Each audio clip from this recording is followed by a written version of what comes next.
หายเยอะตอนที่โดนลูกเห็บตอนนั้นนะก็เลยแบบว่าตัดทิ้งแล้วมันก็ขึ้นใหม่นะพี่น้องแต่ก็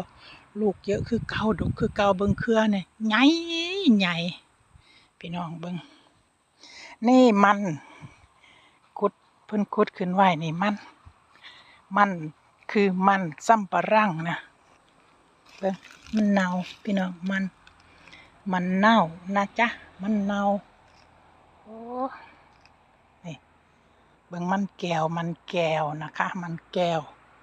อยู่นี่ออสเตรเลียเด้อพี่น้องคักบ่เปิดเบิ่งนี่ขนาดงานก็เฮ็ดได้พี่น้องสวนก็เกลี้ยงปะแล่นนะคะพื้นที่ตรงนี้ถ้าน้ำฝนตกเยอะๆน้ำท่วมตรงนี้เนาะเพราะว่ามันเตี้ยพี่น้องมันเตี้ย